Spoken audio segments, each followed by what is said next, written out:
Baby, when I say number one on the call sheet is a good documentary, I mean this is a good documentary. Jamie Foxx and Kevin Hart have partnered together to produce this beautiful doc that focuses on the experience of black men and black women in Hollywood being number one on the call sheet. It's split up into two parts. The first part is black leading men in Hollywood.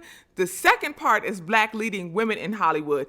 And it has people like Denzel Washington, Morgan Freeman, Will Smith, Kevin Hart, Jamie Foxx, Michael B. Jordan, Daniel Kaluuya, and many, many, many others talking about their experiences in part one. And part two has Angela Bassett, Whoopi Goldberg, Taraji Henson, many, many, many women talking about their experiences being number one on the call sheet. Now, I will say, part one and part two did feel like very different documentaries, and I think I know why. So my tribe and I watched part one and part two as a collective. After part one, we left feeling so inspired. We was talking about different lessons we learned, like, ooh, when Will said this, when Marlon Wayans said that, ooh, I want to follow my purpose. I want to take the next steps. I'm ready to take action. Let's do this work. Let's get it. After part two, we was holding ourselves and humming, we shall overcome. It was like, what happened here? So I went back to study part one and part two because I wanted to see why did we leave part one feeling so inspired, yet after part two, we over here hugging ourselves and singing we shall overcome and spirituals and stuff. What's going on? What I realized is that in part one, it focused a lot on the success story. In part two, it focused a lot on the struggle story. Now, in part one, it opens up with them talking about the struggle a little bit. The first 10 minutes, they're talking about the 50s and 60s and how the ancestors now, Sidney Poitier and many other, had to play the small roles that white Hollywood would give them. But by minute 12, they're talking about the blaxploitation movement of the 70s and how black Hollywood was birthed. By minute 15, we're getting Eddie Murphy's story, and Eddie Murphy is on there sharing how he essentially used those roles that he got from white Hollywood to build his version of black Hollywood. He wanted to show black people being successful in running offices, and boom, here comes Boomerang. And right after that, we get a series of stories from Martin Lawrence and Will Smith and Jamie Foxx and many other people after him, Denzel Washington, who just did the piano lesson, many other people after him, how they did the same thing. They took the little roles and opportunities that white Hollywood would give them and built black Hollywood, and that was success for them. And how most often their first time being number one on the call sheet was the roles that they got in black Hollywood. Will Smith also brought up an interesting point because he talked about how what he wanted was global success, and he learned how to get global success by doing those roles in white Hollywood. He did Independence Day and films like that.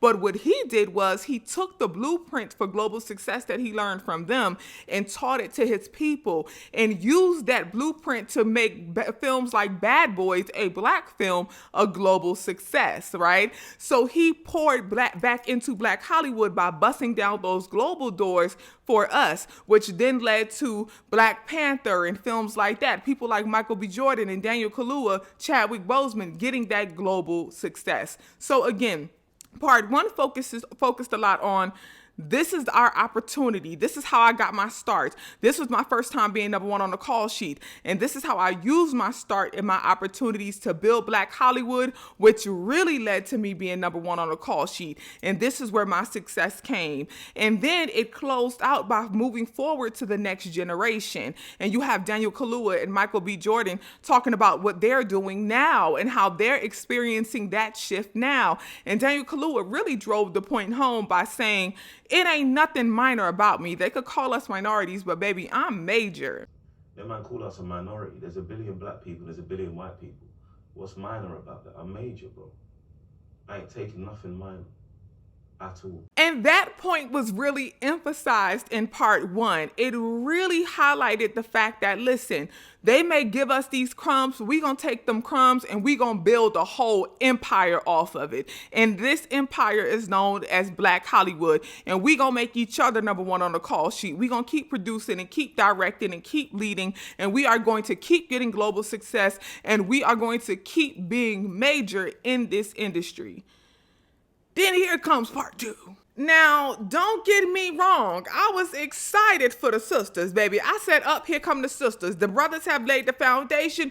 The sisters about to bring us on home. We about to get inspired. But baby, when I say it immediately was hitting us with struggle after struggle after struggle after struggle after struggle. I mean, they did talk about what it was like getting into the industry and how difficult that was. And what I do love is that a lot of them talked about how their first big break came from Black folks in Black Hollywood, like John Singleton and Spike Lee, Nia Long and Halle Berry and many others talked about how it was Black Hollywood that gave them their first shot at being number one on the call sheet. But then it immediately went into the struggles. And when I say the struggles, I mean they touched on how Black women don't get equal roles as their white counterparts. And they spent about 20 minutes talking about that, how Black women are only subjugated to play mammies and nurses and roles like that. And there was even a portion where they showed like a montage of Black women playing mammies, and the song that was being sung in the background was Darkies Never Dream. And I was like, what are we doing here?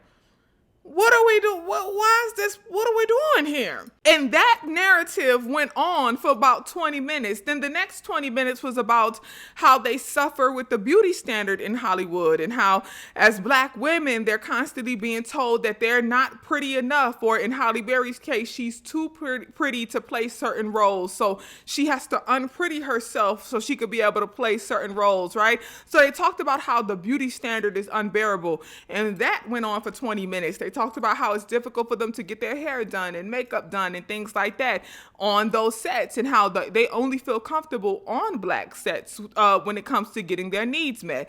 Again, that struggle was discussed. Then the documentary went on to talk about the struggle of them not being properly awarded.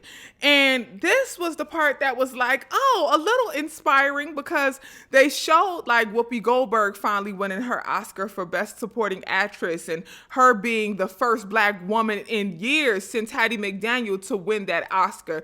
Then they talked about how a few Black women have won since, but many have lost. Then it went into best actress at the Oscars, and how Halle Berry to this day is the only Black woman to ever win that, but many since have lost. And when I say they showed a montage of Black women losing, which again, this is an important story to be told. It's an important narrative.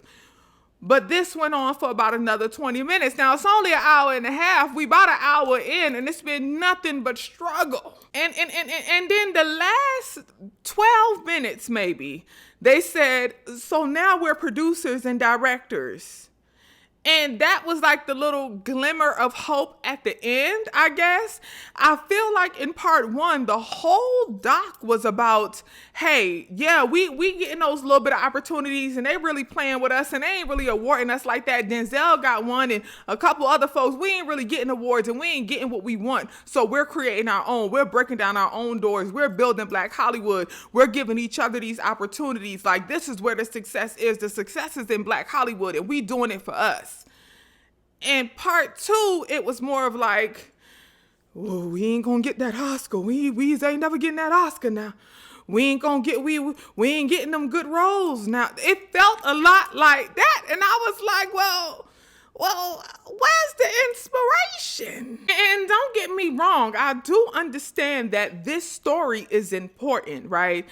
However, I would have loved to hear more of the success. I would have loved to hear from sisters like Lena Waithe and Issa Rae and Queen Latifah and Ava DuVernay and many other sisters, Regina King, many other sisters who produce and direct and build Black Hollywood and have found success doing that, right? I would have loved to hear that story because, again, the men talked about the struggle, but their main thing was, we ain't gonna just focus on the struggle and we ain't gonna just complain. We're going to create and produce and direct. And these little roles that white Hollywood has given us, we gonna take them breadcrumbs and we gonna build us an empire with those breadcrumbs and we gonna pour back into us. And I feel like there's a lot of sisters who are doing that for the sisters, for Black people as a whole, but especially for the sisters. I would have loved to hear more of that. I feel like at the end of part 2, we got that a little bit, but I just would have wanted more for the sisters. Brag on your success. What does it feel like to be Angela Bassett and be successful? What does it feel like to be Viola Davis and be the woman that Black girls say, I want to be? What does that feel like? Brag on your success, sis. Stunt. Give that big mama energy. That's what I wanted to see. Even the background was different. Like the men's version, the brothers was sitting in their house with art all behind them and beautiful chairs and couches. The woman's version, they got plain black screens behind them or beige screens. It was just like depressing. Success is the road you travel. Did you get up today and did you work toward your dream, or did you sit back and did you complain? Because that's wasted time. Go watch part 1 and part 2 of #1 on the call sheet and y'all tell me what y'all think. Were you inspired?